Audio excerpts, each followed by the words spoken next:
Welcome back, everybody. Thank you for sticking around, and we hope this day is as fruitful as it's supposed to be. Our next discussion will tackle marketplaces and on-demand economy. I'd love to invite to the stage again Mr. Khalid Al-Zinki, the founder and CEO of Launch.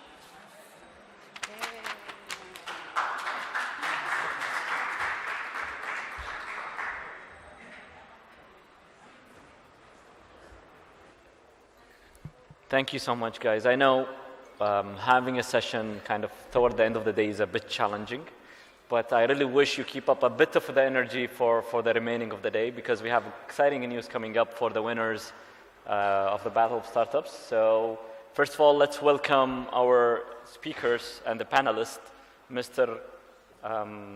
Let's get it this way. The luxury closet, the CEO, Mr. Kunal Kapoor. Please come on stage. And Mr. Karan Naeem, co-founder and the chief CEO of Chef Exchange. Just get closer, guys. Yeah, that would be awesome. And the small tips, because before we start, just make sure you get closer to the mic, because to get the better voice for everyone and sound. So first of all, would be great if you guys give us a quick introduction about yourself and about your business, so everybody get to know more about what you do and where are coming from, and then we'll dive into the discussion of today, which is marketplaces. So we'll start with you, Carl. Sure, sounds good. My name is Kunal. I'm the founder and CEO of the Luxury Closet. We're an online luxury consignment marketplace. We're at the upper end of the luxury segment. We sell bag, shoes, watches, Rolexes, Cartier, Louis Vuitton. We sell brands like these. We're a marketplace, so these items are coming from sellers across the region. And we're a consignment model. That means we're very white gloved. We value the items, we then authenticate it, do the content for it, put it online, warehouse it, sell it, collect the money, and then pay the sellers. So we do all of this. And the idea started when in 2012. I used to work for Louis Vuitton before starting the company, and which is where I saw how rigid the luxury industry was, and how ripe for disruption there was, because they were so fundamentally wanted to control every single aspect of the retail experience, which made them really rigid, and actually in some ways they wouldn't understand how the consumers of today were behaving. That people want to shop online, and then working at Louis Vuitton, I also realized that my sister was like super happy. They were like, wow, you work for Louis Vuitton, can I get a bag for discount? And then I was like, Louis Vuitton hasn't given a discount in 150 years of their history. So it was natural that I left and started the business. Cool, awesome. Sure, so in just a few words, Chef Exchange, not Holiday Me, but Chef Exchange is an online platform for anything culinary experiences. So you might be looking for a private chef for a special event, or a cooking class at home, catering, or even a new service that we launched, which is a home-cooked meal subscription service. We've launched in Dubai in 2015, beginning of 2015, and we're now present in Dubai, Beirut, and London, where we have offices. We have over 1,400 chefs signed up on our platform, and we've served over 7,000 customers since we launched. So really, the whole end of the spectrum when it comes to culinary experiences, from the high-end private chef for a 7-course meal at home, to just getting home-cooked meals delivered to your door or to your office, for those of you who want to move into more healthy food and not junk food, basically. Cool. So both of you working kind of really different marketplaces, whether it's luxurious products and then going into something that people that are not used to, which is Chef Exchange. So in both cases, guys, where have you kind of really faced challenges in getting in the market and trying to penetrate the market with something that somehow a bit new to people? Because people in this region kind of really, when we talk about luxurious products, they'd rather go directly to the shop and buy online, especially because it's a high ticket. Or the chef, the same thing. So how did you address that challenge? I'm sure there is kind of really challenges, especially in educating the market and trying to penetrate the market with something that people kind of, they don't have much of experience with. Sure. That's look, the more unique business that you build, there are going to be a lot of challenges there. So for example, for us, like the really big challenges in a way is like, how do you identify 500 brands, 20 years of back catalog? How do you even price this? How do you then authenticate it? How do you independently do content for every single item that you receive? So we're now putting online like $1.5 million, $2 million of inventory every month, thousands of items. So everything is very specifically taken care of. So with a business like that, and I'm sure it's the same for Carl, it brings up lots of challenges which you have to solve. So I think product is key, and product is key to scale.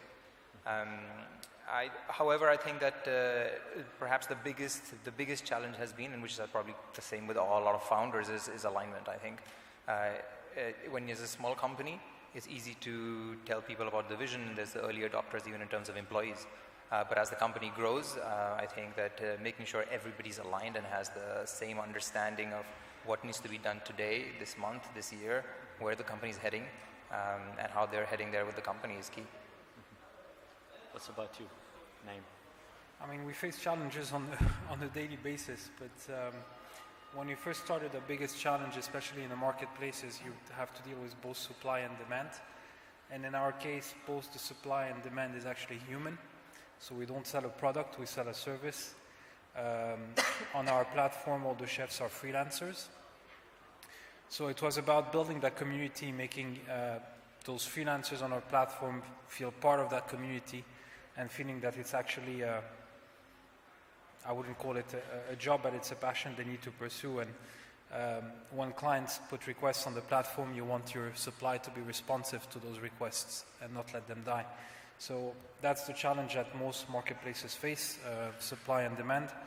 The equilibrium between the supply and the demand, you don't want to flood the market with too much supply when there's not enough demand. So over the months, the more the demand grew, we started onboarding more chefs on the platform, and keeping those chefs also kind of continuously engaged with the platform. So we have a few chefs that actually left their full-time jobs to just do chef exchange on the platform and be basically in charge of their calendars and not having to work 6 days a week, 16 hours a day. So that was one of the challenge. The second one for a marketplace is also educating the market about your product or your service. If I told my parents when we first launched Chef Exchange that you could order a chef online or even food online, they didn't believe it.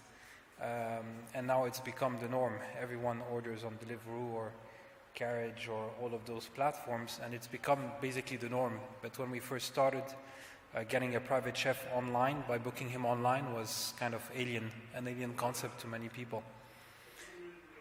That's kind of...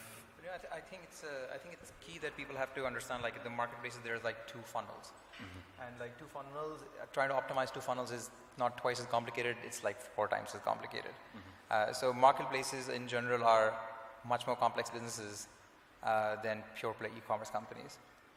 And the core reason is only that. There is no... I'd say the biggest reason is that there's 2 funnels to optimize. In optimizing one funnel, it's the same thing, right? You're optimizing for buyers, you understand the buyer's needs, you have to make sure the products are there for buyers, you service the buyers, and then you're trying to service the sellers as well. And you're doing the same thing, and of course you want to, on the site, try to make a match, so that's a complexity as well. But I would say that trying to run 2 funnels is very challenging on a daily basis. And how often both of you guys really work into having, whether it's sellers or the buyers, kind of really engaging them in the process of whether you have a new launch or a relaunch for a service? Because I understand most of the marketplaces, when they start in the beginning, with time, with feedback, they start pivoting in their direction and changing their business model. So what do you do, guys, in order to keep the sellers or the buyers with you on the kind of really same page when you can't change the course of the direction of the business model? On our end, and I think it's very important for any business that starts and wants to get their name out there, the biggest and the most important task and vertical you need to work on is creating content. A lot of companies start a marketplace via an app. We decided to start via a website, and we're still a website that's mobile friendly. And the reason for that is we've created a blog from day one on which we create original content. The reason for creation of a blog is you want to kind of provide useful information to your potential customers. giving them ideas, and all of these would then eventually translate into potential customers and paying customers on your platform. So creating content on a blog is one of the biggest actually channels that brought us customers on the platform, more than any paid channels, maybe Facebook or Google AdWords. And eventually, if you tag any keywords you want to target, by creating all that content over time, you appear at the top of the searches. So when people search for your kind of services, you'll be up there without having to pay for expensive AdWords or whatnot. So this is a very important channel. Content creation and creating a blog is not something that you should outsource, but something you should take the time to build from day one, and you'll see the results a few months down the road. So that was one of our main acquisition channels. What's about you, Careem? I'd say that we have to understand all the small little iterations that we made because of buyers and sellers, and just constant feedback from buyers and sellers. I think our sellers, I think both are very vocal, especially our sellers. Our sellers come to us and say, you uploaded my bag, but the size that you wrote is 2 centimeters smaller than actually is. And you know what, if you just turn the bag angle up 3 degrees, then I think the bag will look a lot better, and then we go and do it. Or we actually create guidelines to make sure that it actually looks perfect. And there's so many iterations like this that our sellers have given us feedback, and then we made these small iterations to actually build something successful. To the other products and Chef Exchanges, yours kind of really dealing with high, expensive, luxurious brands, so they are kind of really brand conscious of how to position the product and how the products. Yeah, absolutely. So luxury retail is like micro detail. So you have to be very careful with everything. Average order baskets are over $600. So yeah. Walk us through the business model. How guys you are monetizing the platform, both as a marketplace?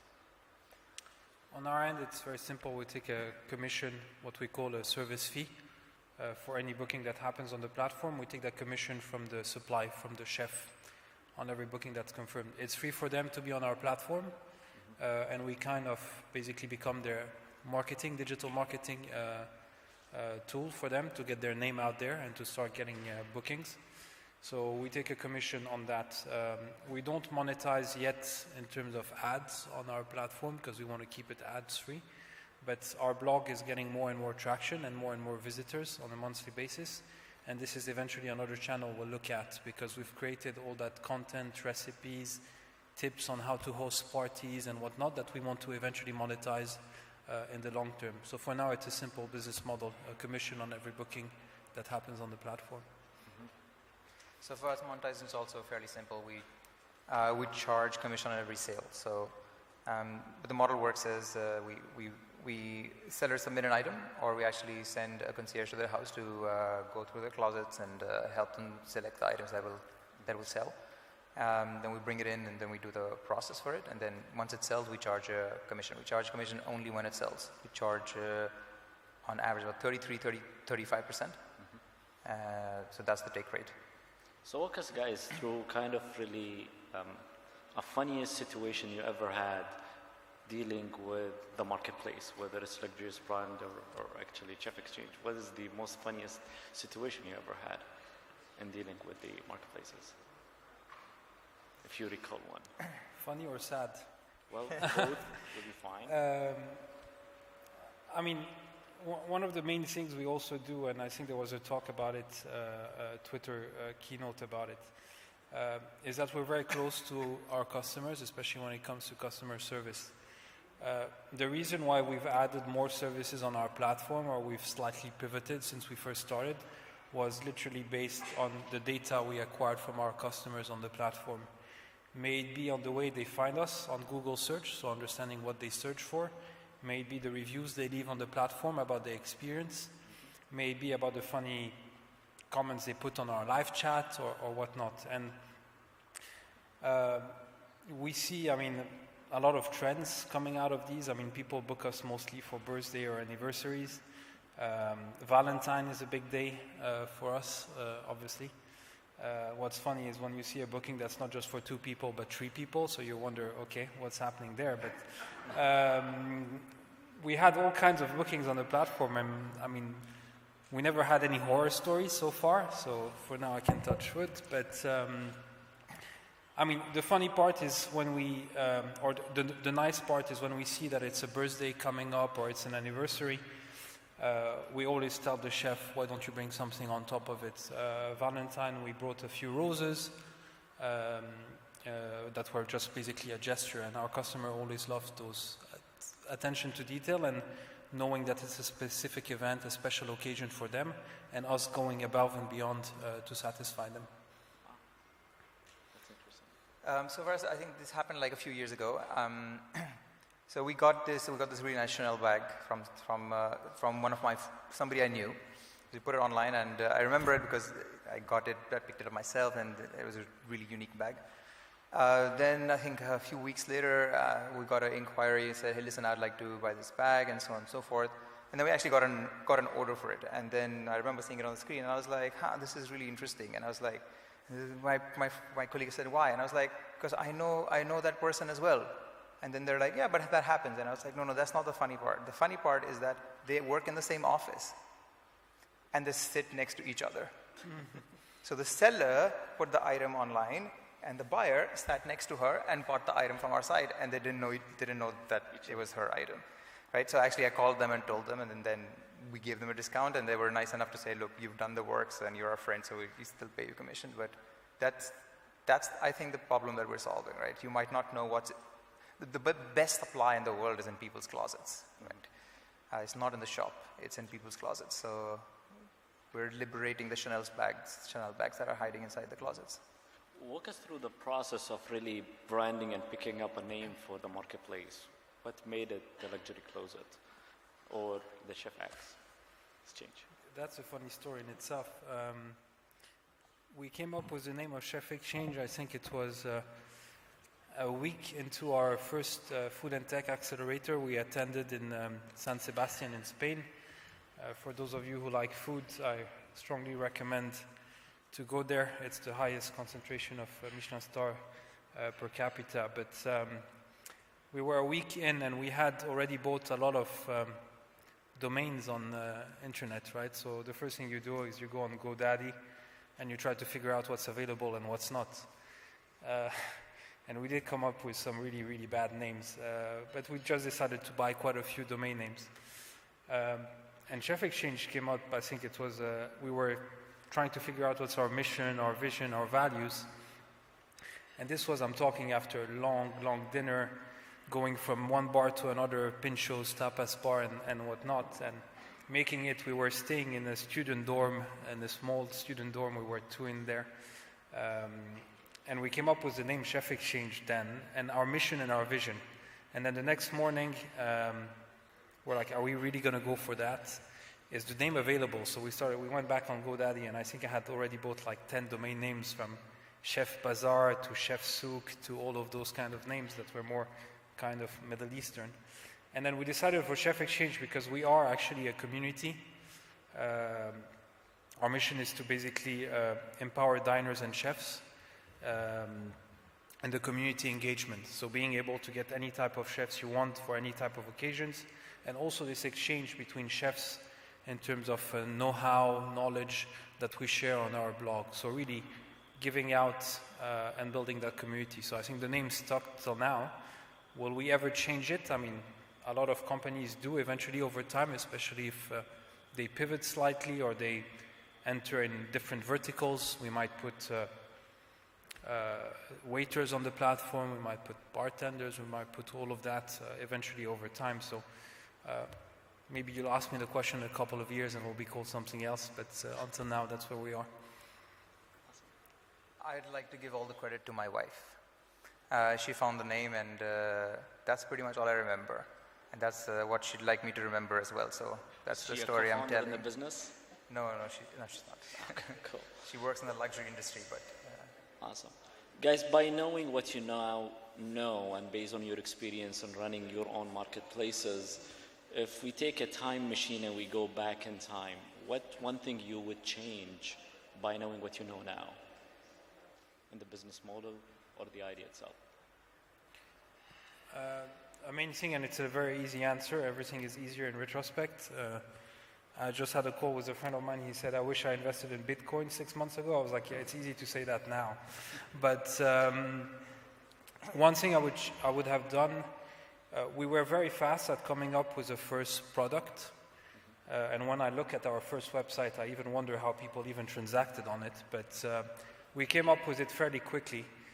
However, as soon as we launched it, we've improved the website, but it took us a bit of time to start adding different verticals because we were really stuck, and most entrepreneurs are afraid to pivot or change their ideas because they worry about looking bad in front of potential investors they've approached to in the early days, and then they come back again and they're doing something a bit different. So that's one of the reasons also entrepreneurs have the fear of pivoting or changing their business model. But it took us a while to start adding new services on our platform, even though we already had the data and understood that people were looking for that. Simply because we were set in the mind that, okay, this is what we're offering. I wouldn't say we usually know better than the customers. Customers sometimes actually don't know what they want. And if you give them too much choice, it becomes even harder for them to choose what they want to go for. But if we had done that kind of shift or adding those verticals a bit early on, I think we would be at an even more advanced stage than we are now. So that's one of the regrets. I'd say for me, it's like I think like over the past few years, if I could shorten by 3 months, even 3 months, how long the people who weren't right for the company stayed in the company, that would have an amazing collective impact on the company. So I think the learning here is that is to understand when it's not the right person for the job. It's maybe because the person doesn't believe in what you're doing, skill set, or any other issue. I think that to fire fast is perhaps is very important.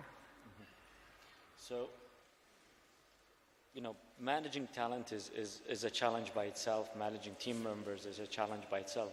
But when you started, guys, did you start with co-founders with you on board for the idea, or you just did solo by yourself? We're 2 co-founders. Cool. So when we first started, my previous life was in banking and private equity. And the first year we launched the business, I was still working full-time, and I was kind of working on the side for Chef Exchange, whereas my co-founder started full-time. And the reason for that at the beginning was simply funding. We bootstrapped the business for over a year before, and we only raised our first round after I had been on board full-time. So that's where we were. For you, you're a rich guy, so you did it yourself. Sorry, what? For yourself, you did it yourself. Yes, I'm the sole founder. I think it's quite hard actually being a sole founder, and my advice to people who are starting out is go find more founders. It'll just make it faster for you to be able to scale. You don't have to. I mean, someone with you on the same page at least, so you can kind of. Well, I think there's multiple things to think about when trying to find a co-founder. I don't have one, so I'm not the expert here, but I do think that it's very important. Awesome. I mean, just to add on that, I mean, choosing a co-founder is not an easy task, and it shouldn't be a rush decision.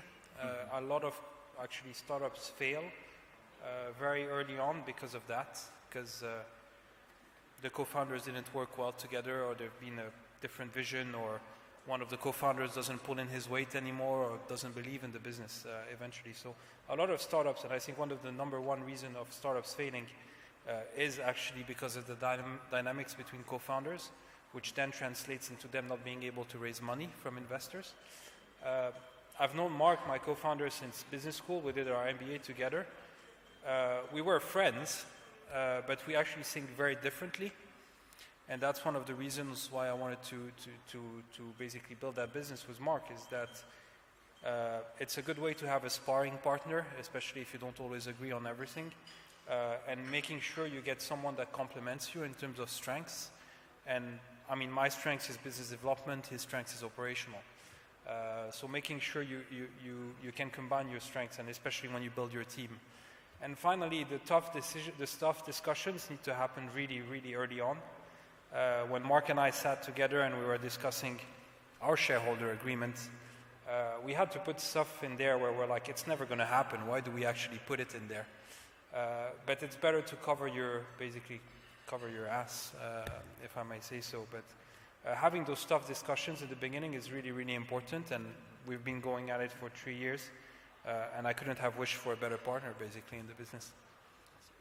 Great, sharing the tips and advice that you have. But we would like to, because we are wrapping up the session, so what's your final advice when someone from the audience is working on a marketplace, or actually they're working in improving their marketplace? What could be that one advice? I would say that, like early traction is extremely important. So we're going to look back, like our early traction was ridiculously strong. My first handbag that I got was a Hermes Birkin, and somebody handed it over to me when I didn't have an office in a shopping mall with a receipt that was a black and white with my signature on it. And post that as well, I went to do all the collections myself, and the amount of overwhelming inventory, and then the traction that came with it was overwhelming. And I think that's extremely important to build on something where there is solid traction and a large market as well. What's about you, Naim? I think the biggest advice is the one I gave at the beginning. When you want to build a marketplace, make sure, you're obviously building something that some people want, and take into account their feedback early on. So don't be afraid to come up with a really bad looking interface or product out there, as long as you start gathering the feedback and understanding what are the priorities you need to set, and creating that content from early days. I know a lot of marketplaces just launch in apps now.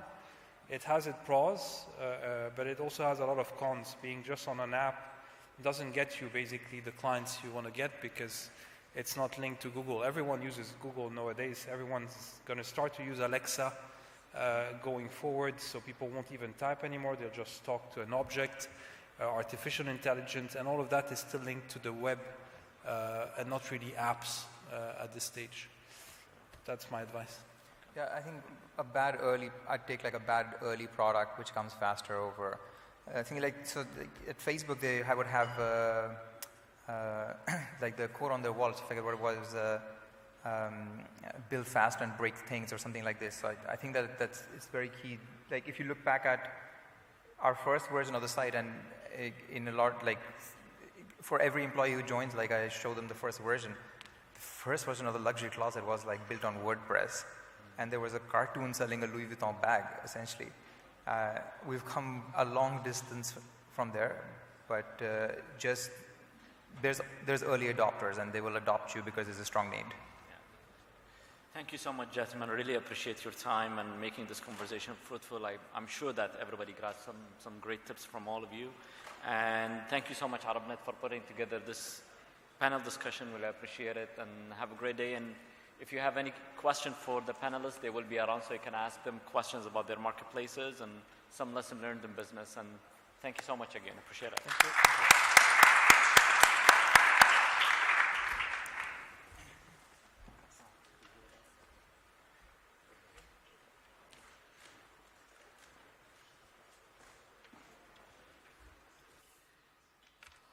Thank you, Kunal, Carl, and Khalid. Before we begin the closing ceremony, can I just please ask the entrepreneurs to identify themselves? Just raise your hands, stand up, whichever you're comfortable with, so that we can make sure you're all present. You're good to go? Okay. Thank you, everyone, for sticking around, entrepreneurs included. The day has come to an end, and this is the moment that our brilliant entrepreneurs have been waiting for. I'd love to invite Mr. Omar Christidis, the founder and CEO of ArabNet, to begin with the closing ceremony.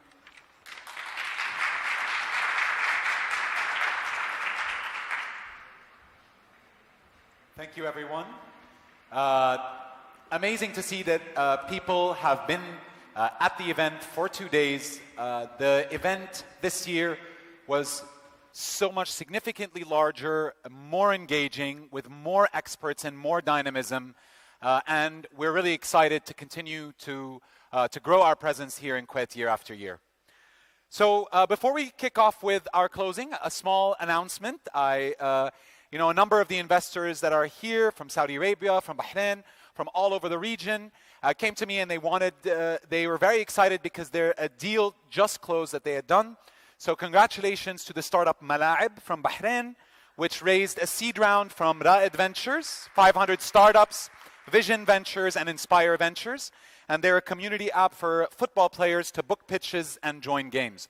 Exciting to see all these new funds launched in Saudi Arabia, a collaboration across new funds to fund these very innovative businesses.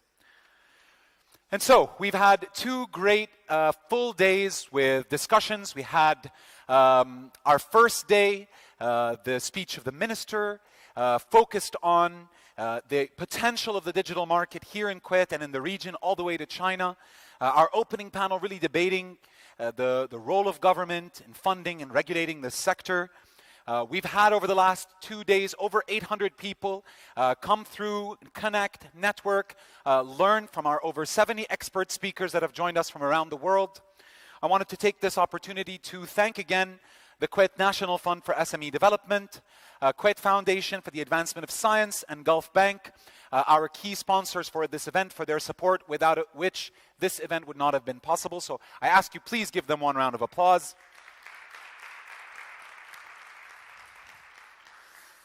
And I wanted to make sure, if you haven't already, that you pick up the latest issue of our magazine, the ArabNet Quarterly. The quarterly dives into the trending discussions and really analyzes what's going on in the industry. This issue, for those of you who are in the food tech space, has a real focus on that food tech. We map the whole landscape, all the different players that are part of this value chain. But you can also go online, read about the industry on our website, news.arabnet.me. We write daily about what's going on in this industry, and of course we dive into the trends more deeply. I also want to turn your attention to our research. If you don't know, we do issue research reports focused on the technology industry in the Middle East. Our most recent research, the second edition of our investment report, aggregates information about 150 investment institutions in the region, 760 transactions that took place over the last 4 years, and over $900 million that were invested in tech startups just last year, and analyzes it in everything from the gaps in the ecosystem to the percentage of female founders in startups to the success and failure rates of companies after the first and second years. We've also done research focused on best practices in e-commerce, about smart cities, about apps, and you can download any and all of those research reports, our original data, for free through our website, intelligence.arabnet.me. And now, actually, the moment that you have been waiting for, the winners of our competition. And first, we'll start off with our Ideathon. The Ideathon competition is for new ideas that have not yet been built into a functional product.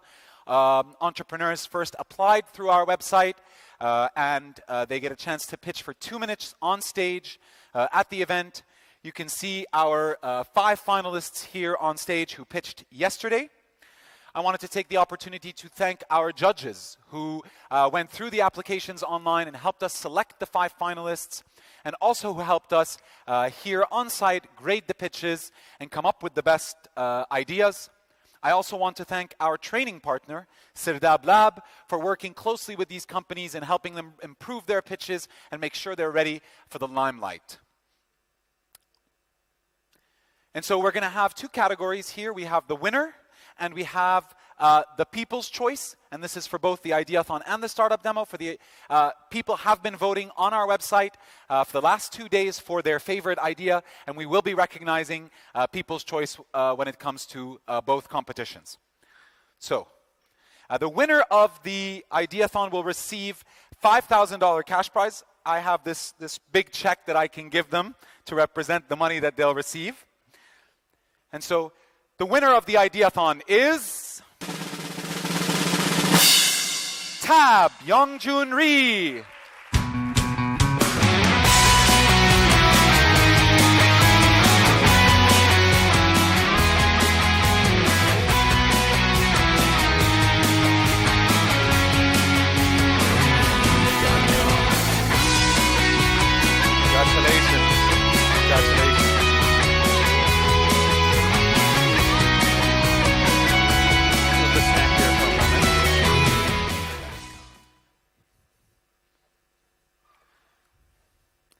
course, we do have the People's Choice. And the People's Choice winner is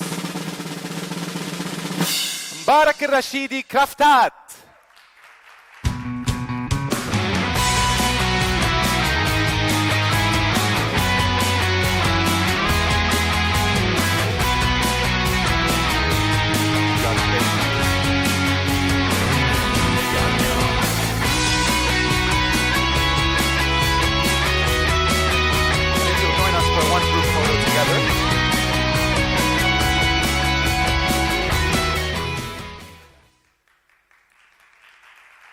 Thank you guys, and congratulations, congratulations. And now, the startup battle. One story that I'll tell, I did tell it in our opening, but I'll tell it again. Last year, at ArabNet Kuwait, we had startups pitch. One of those startups was a company called Masbaghti. They're an online laundry marketplace. And since the pitching last year, they've since been acquired by Faith Capital, had a huge injection of funding, and are growing to really capture opportunities across the region.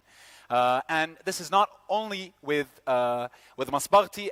The ArabNet Startup Demo has generated a large number of success stories over the last 8 years. Chef Exchange, who joined us here on stage, is an ArabNet alumnus. Souq al-Mal just raised $10 million, pitched at ArabNet a few years ago. And it's been a really exciting adventure. The startup demo, all the startup demo pitches have working products. They're less than 2 years old. They got a chance to pitch for 5 minutes on stage. And I want to take this opportunity again to thank our judges. They went through all of the applicants online, and they also helped us judge here. And I also want to thank Sirdab Lab. They also helped train the startups for their pitches. And finally, I would like to thank KuwaitNet for being the sponsor of our Startup Battle competition. And the Startup Battle winners will be part of our broader Startup Championship, which I'll tell you about just after this. But now, let me tell you first what they win. The winners of the Startup Championship, the Startup Battle, are going to win a trophy here, but they will have the opportunity to participate with us in our championship in Dubai, where they'll have the opportunity to compete for a $20,000 cash prize. They'll have a booth, a flight and accommodation to be part of the event. Last year, we had 18 companies from around the region competing, vying for the role of the best startups in the region. And part of that as well, the winner will receive acceleration in Silicon Valley. Last year, this was in collaboration with our partners at Black Box VC. And so I'm going to do this in reverse order from third place, second place, and then first place. All three will receive will be part of the Startup Championship and receive flight and accommodation to participate with a booth in our championship in Dubai. So, in third place,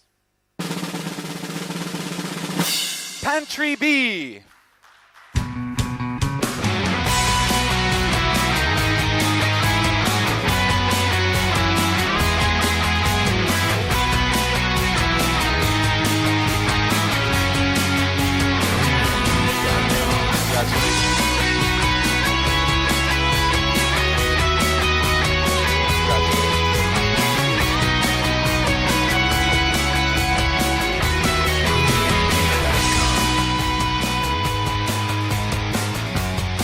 Just stay here on the right for a group photo.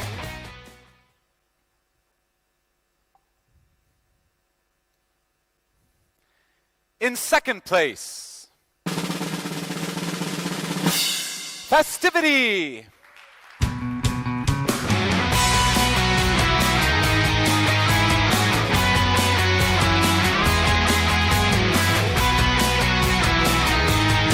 Congratulations, congratulations.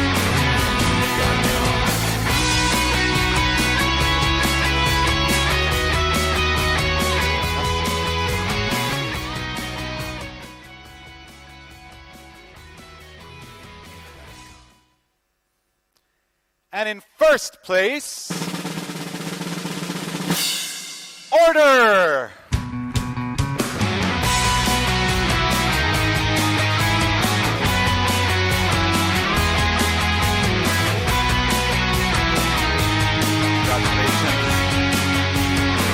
Congratulations, guys.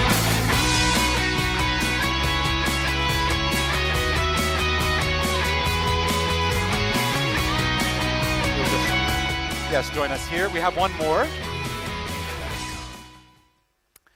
The People's Choice may not come as a surprise to you guys. The People's Choice Award is Nabta Health.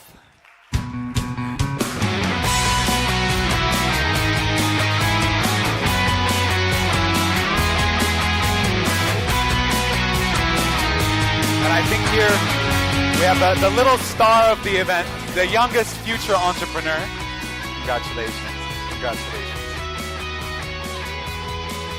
I think this is a first on stage at ArabNet, a baby. And if we'll all get in just one group photo, guys, together.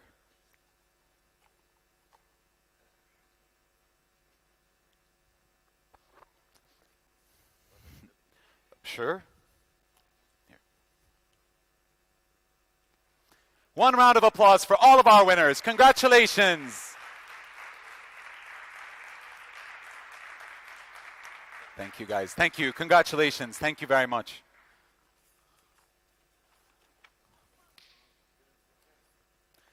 And so, as I mentioned, these three great startups will be participating in our Startup Championship.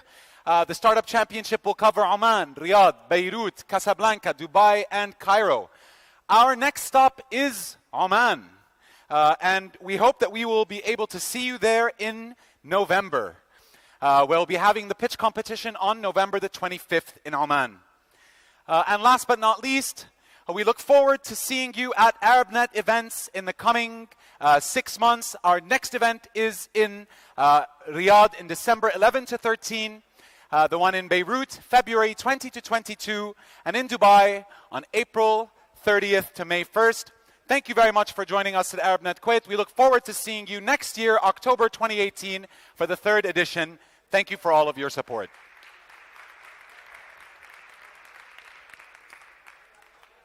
Mabruk, guys.